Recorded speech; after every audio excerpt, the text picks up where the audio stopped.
ସମସ୍ୟା ଏତେ ବି ଶକ୍ତିଶାଳୀ ହୋଇନଥାଏ ଯେତିକି ମଣିଷ ତାକୁ ଭାବୁଥାଏ।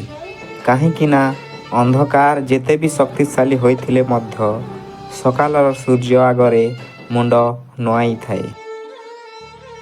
ଆମେ ଟିକେ ଟିକେ ଦୁଃଖରେ ଭାଙ୍ଗି ପଡ଼ୁ, କିନ୍ତୁ ଏହା ଭୁଲିଯାଉ ଯେ ସ୍ୱୟଂ ଭଗବାନଙ୍କୁ ବନବାସ ଦୁଃଖ ସହିବାକୁ ପଡ଼ିଥିଲା। କାରଣ ଏ ଦୁନିଆରେ ଜନ୍ମ ନେଲେ ଦୁଃଖ ଓ ସୁଖ ଉଭୟ ଭୋଗିବାକୁ ପଡ଼ିଥାଏ।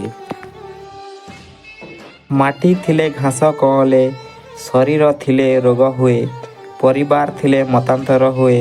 ହେଲେ ଏହାକୁ ମତାନ୍ତର ନ ଭାବି ଉତ୍ତମ ବୁଝାମଣା କରି ଆନନ୍ଦରେ ମିଳିମିଶି ଚଳିଲେ ଏହାକୁ ସଂସାର କୁହାଯାଏ।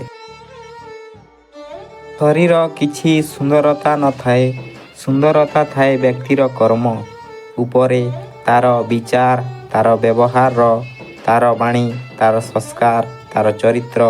ଜୀବନରେ ସବୁ ଅଛି ତ ସେହି ମଣିଷ ଦୁନିଆର ସବୁଠୁ ସୁନ୍ଦର ମଣିଷ।